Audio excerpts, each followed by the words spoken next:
Hello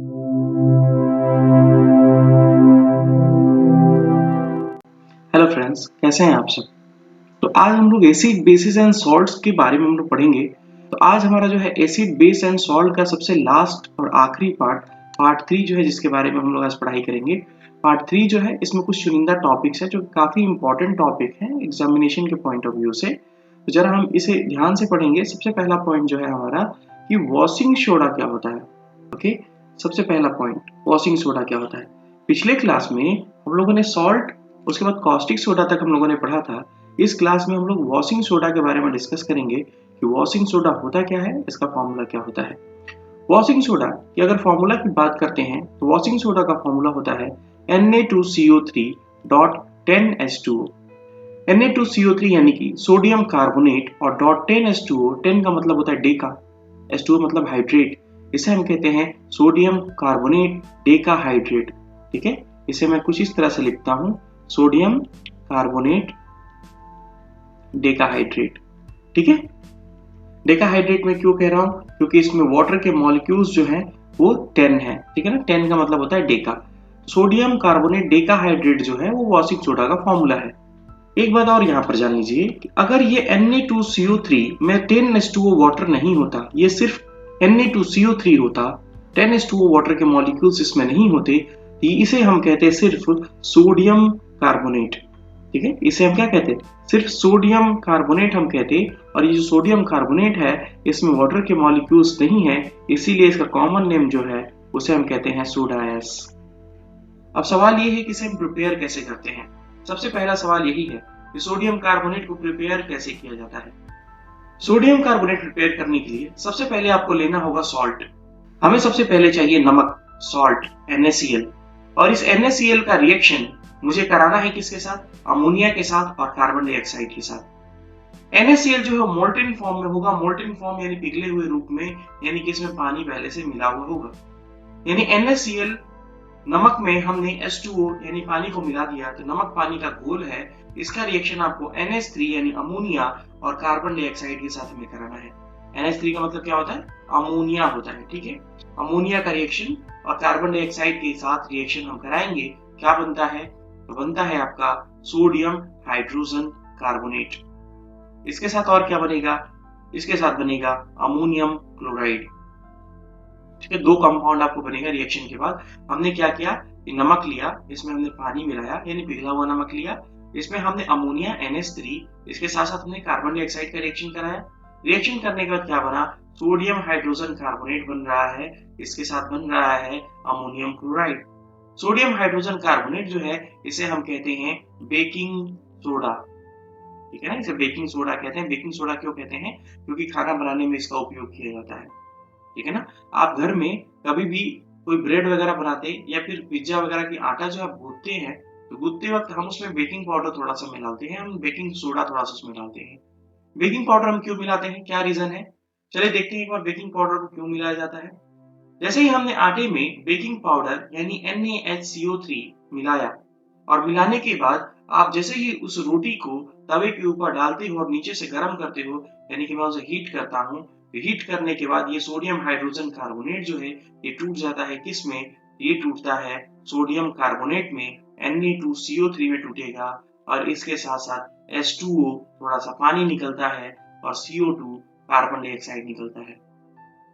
इसका आपको फायदा क्या मिलेगा, आपने गुथे हुए आटे में बेकिंग पाउडर थोड़ा सा डाल दिया, NaCO3 यानी सोडियम हाइड्रोजन कार्बोनेट आपने डाला, और जैसे ही आप तवा को रोटी को तवे पे आप सेकते हैं, तो आप गर्म करते हैं, तो यहाँ पर सोडियम हाइड्रोजन कार्बोनेट जो है वो सोडियम कार्बोनेट में बदल जाता है। और इसके साथ साथ इसमें थोड़ा सा पानी और थोड़ा सा कार्बन डाइऑक्साइड गैस निकलता है। अब अंदर अगर कार्बन डाइऑक्साइड गैस निकलने लगा, बनने लगा, तो वो उस रोटी को छेद करते हुए हर जगह से बाहर की तरफ रिलीज होगा, निकलेगा। उस तवे पे रखी हुई रोटी से हर जगह से ये कार्बन डाइऑक्साइड निकलेगा, जिसकी वजह से वो रोटी जो है वो स्पॉन्जी हो जाएगी। ठीक है ना, क्या हो जाएगी, स्पॉन्जी हो जाएगी। पूरी रोटी में छेद हो जाएगा अंदर से लेके बाहर तक, जिसकी वजह से वो स्पॉन्जी हो जाएगी, जैसा कि ब्रेड में आपको देखने को मिलता है। इसके साथ साथ H2O यानी कि वाटर निकल रहा है। वाटर निकलने का फायदा आपको ये मिलेगा कि जब ये पानी निकलेगा, पानी निकलने से वो रोटी यानी वो जो ब्रेड है वो क्या हो जाएगी, सॉफ्ट हो जाएगी। ठीक है ना, नरम पड़ जाएगी। सॉफ्ट पानी की वजह से और CO2 कार्बन डाइऑक्साइड की वजह से वो हो जाएगा स्पॉन्जी। ठीक है, सॉफ्ट एंड स्पॉन्जी हो जाता है। अब यहाँ पर आप सॉफ्ट एंड स्पॉन्जी देख लीजिए कि सोडियम हाइड्रोजन कार्बोनेट को हम गूंथे हुए आटे में क्यों डालते हैं रोटी बनाने से पहले या ब्रेड बनाने से पहले। तो हमें उसे सॉफ्ट एंड स्पॉन्जी करना होता है, इसलिए हम उसको डालते हैं। अब अगर आप सोडियम हाइड्रोजन कार्बोनेट को जब हीट कर रहे थे तो ये बात तो हम पूरी तरह से इग्नोर ही कर दिए, क्योंकि हमारे सामने सोडियम कार्बोनेट भी बन रहा था। ये वही सोडियम कार्बोनेट है जिसे हम सोडा ऐश कहते हैं। सोडियम हाइड्रोजन कार्बोनेट को जलाने पर सोडियम कार्बोनेट Na2CO3 का फॉर्मेशन होता है। ठीक है, सोडियम कार्बोनेट का फॉर्मेशन होता है। अभी आपको सोडा ऐश मिल गया। सोडा ऐश में पानी नहीं है, 10 वाटर मॉलिक्यूल्स नहीं है, तो अभी मुझे सोडा ऐश में 10 वाटर मॉलिक्यूल्स भी मुझे ऐड करना है। जब आप 10 वाटर मॉलिक्यूल्स अगर आप ऐड करेंगे तो आपके पास था सोडियम कार्बोनेट Na2CO3, इसमें आपने 10H2O वाटर के मॉलिक्यूल्स आपने मिला दिया, मतलब रिएक्शन कराया। तो मिलाने के बाद ये बन गया Na2CO3.10H2O। यानी कि जो पहले ये सोडा ऐश था, अब ये सोडा ऐश किसमें बदल गया? वॉशिंग सोडा में। है ना, किसमें बदल गया? वॉशिंग सोडा में ये बदल गया है। वॉशिंग सोडा का फॉर्मेशन Na2CO3.10H2O फॉर्मूला के रूप में होता है, आपको मिलता है। ठीक है, तो अभी हम लोग अपना नेक्स्ट पॉइंट देखते हैं। इस नेक्स्ट पॉइंट को हम कहते हैं बेकिंग सोडा। बेकिंग सोडा जो अभी हम लोगों ने फॉर्मूला पढ़ा, बेकिंग सोडा बेकिंग पाउडर जो हम लोग गुदे हुए आटों में डालते थे, ये बेकिंग सोडा का फॉर्मूला जो है वो है आपका NaHCO3 यानी सोडियम हाइड्रोजन कार्बोनेट, जो अभी हम लोग पढ़ रहे थे, सोडियम हाइड्रोजन कार्बोनेट। और इस सोडियम हाइड्रोजन कार्बोनेट को वॉशिंग पाउडर बनाते वक्त भी हमने इसको प्रिपेयर किया था। तो अगर आपसे कोई पूछे कि बेकिंग पाउडर कैसे बनाते हैं या बेकिंग सोडा कैसे बनाते हैं, तो जरा एक बार ध्यान से देखिए। वही हमें नमक लेना है, पानी लेना है, यानी नमक पानी का घोल चाहिए। इसमें हम थोड़ा सा अमोनिया और कार्बन डाइऑक्साइड के साथ रिएक्शन कराएंगे। रिएक्शन कराने के बाद क्या बनेगा? रिएक्शन कराने के बाद सोडियम हाइड्रोजन कार्बोनेट बनेगा, जो कि हमें चाहिए था, और इसके साथ अमोनियम क्लोराइड यानी NH4Cl बनेगा। ठीक है, यही वो सोडियम हाइड्रोजन कार्बोनेट है जो मुझे चाहिए था, और ये आपका बेकिंग पाउडर। ठीक है, क्या होता है जब आप आटे में डालते हैं इसे? आटे में डाल के जब आप गूंथते हैं इसे, या केक वगैरह में जब आप डालते हैं, तो केक के अंदर कौन सा रिएक्शन होता है? जब ये बेकिंग पाउडर जब आप तवे के ऊपर चढ़ाते हैं या किसी गर्म स्थान पर रखते हैं, तो आप इसे गर्म करते हैं, यानी हीट देते हैं। हीट देने पे ये टूट जाता है Na2CO3 plus H2O plus CO2 पे। ठीक है, CO2 कार्बन डाइऑक्साइड बाहर निकलता है, जिसकी वजह से वो केक स्पॉन्जी हो जाता है। H2O पानी के रूप में निकलता है, जिसकी वजह से वो केक क्या हो जाता है? सॉफ्ट हो जाता है, नरम हो जाता है। ठीक है, ये था आपका बेकिंग सोडा।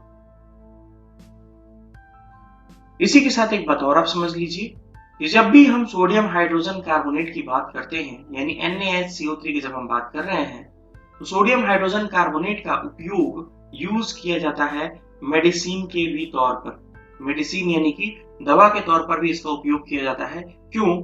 क्योंकि सोडियम हाइड्रोजन कार्बोनेट जो है, इसकी प्रकृति जो है वो क्षारीय है, यानी बेसिक है। और जब इसकी प्रकृति जो है वो क्षारीय है यानी बेसिक है, तो अगर आपके पेट में अगर बहुत ज्यादा एसिड बन गया है, तो उस कंडीशन में अगर आप सोडियम हाइड्रोजन कार्बोनेट खाते हैं, तो वो बेस और एसिड मिलके न्यूट्रल हो जाता है और हमारे पेट को जलन से आराम मिल जाता है। ठीक है, तो अगर हमारे पेट में बहुत ज्यादा अगर एसिड बहुत ज्यादा इकट्ठा हो गया है, तो एंटा एसिड के तौर पर हम इसे यूज कर सकते हैं। ठीक है ना, एंटा एसिड के यूज तौर पर हम इसे क्या करते हैं? यूज कर सकते हैं। ये इसका दूसरा प्रयोग था।